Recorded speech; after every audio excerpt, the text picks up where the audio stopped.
Welcome back, Jeopardy fans, to your favorite recap channel. I'm your host, Alex, and boy, do we have an episode to break down today. The October 27th game was an absolute roller coaster, and it's one that will be talked about for a long, long time. We saw the return of our 5-day champion, Maria, a high school history teacher from Chicago, going up against two new challengers, Ben, a software engineer from Austin, and Claire, a librarian from Philadelphia. From the get-go, the energy was electric. The Jeopardy round started off strong. The categories were pretty diverse: literary first lines, world capitals. In the kitchen, pop culture before and after, historical nicknames, and a "My name is Maria." Our returning champ immediately showed why she's held the title. She buzzed in confidently on a tough literary first lines clue for $1,000. It was a bright, cold day in April, and the clocks were striking 13. She correctly identified 1984 and got off to a fantastic start. But the challengers weren't just going to let her run away with it. Ben, the software engineer, found his footing in the kitchen category. He swept the first three clues, correctly identifying a mandolin, a Dutch oven, and the process of tempering chocolate. It was clear he knew his way around the kitchen, as well as he knew his way around code. Claire, the librarian, was a little slower on the buzzer at first, but she made her presence known in historical nicknames, correctly naming the Iron Duke for the Duke of Wellington. The first daily double was found by Maria under world capitals for $800. She had a respectable lead at this point with $3,200. Ken asked for the capital of Bhutan, and without a second's hesitation, Maria answered Thimphu, doubling her score to $6,400. It was a bold move that paid off big time, giving her a commanding lead heading into the first commercial break. At the end of the round, Maria was sitting comfortably at $7,800. Ben had a solid $3,400, and Claire was on the board with $1,200. It was anyone's game, but Maria's experience was definitely showing. Now, let's dive into the Double Jeopardy round. This is where things really started to heat up. The categories were American composers, 19th century science, Shakespearean insults. On the map, words from mythology and movie taglines. Claire, perhaps feeling the pressure, came out swinging. As a librarian, Shakespearean insults was right up her alley.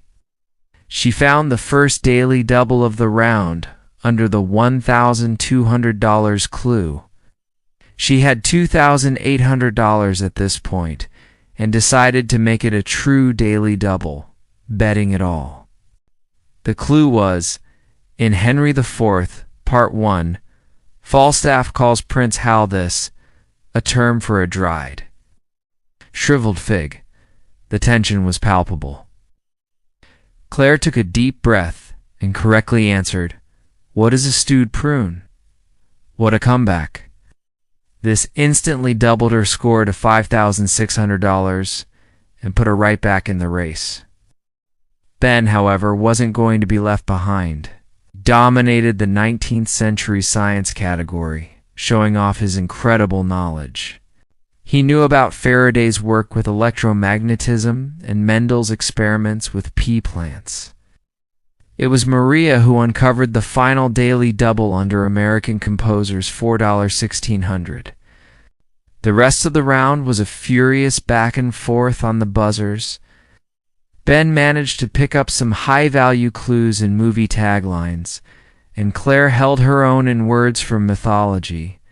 By the time the final bell rang, the scores were incredibly close, setting us up for one of the most exciting Final Jeopardy rounds we've seen all season. Maria led with $18,800.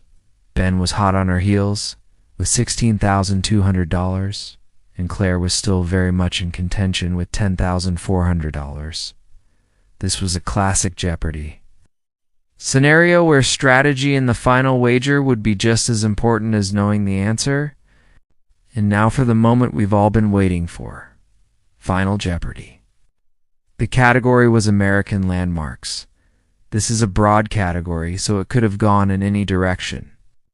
The players all looked incredibly focused as the clue was revealed, dedicated in 1886. Its construction was a joint effort between two nations, and its chief engineer was known for a famous tower in his home country.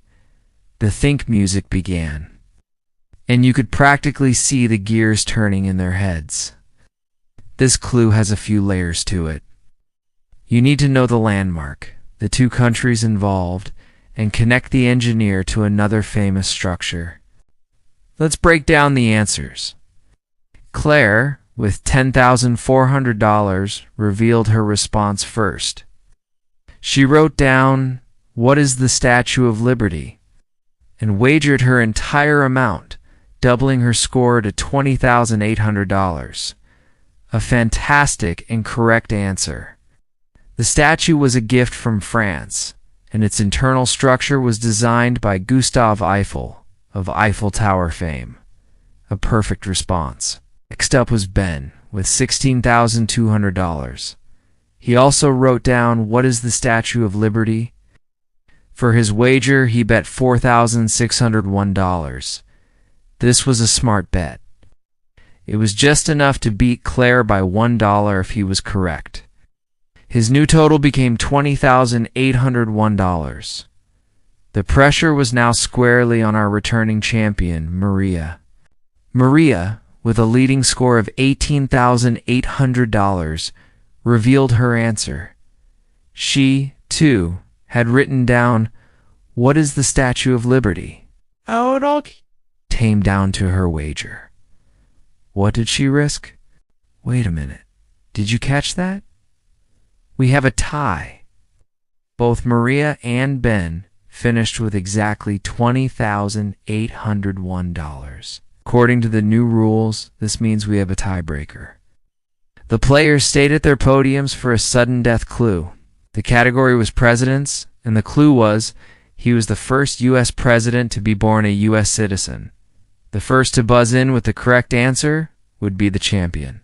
Both players' hands hovered over their buzzers. The light flashed, and it was Ben. He buzzed in and confidently answered, "Who is Martin Van Buren?"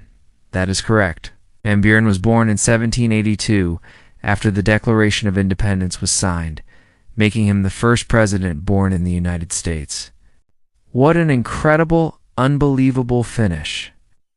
Ben, the challenger from Austin, becomes the new Jeopardy! Champion in one of the most dramatic games of the season, unseating a 5-day champ in a sudden death tiebreaker.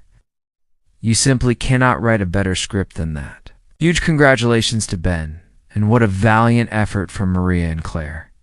This is exactly why we love this game. Thanks for tuning in to our recap. What did you think of that final wager? Let me know in the comments below. Don't forget to like this video and subscribe to the channel so you don't miss our breakdown of tomorrow's game. See you next time.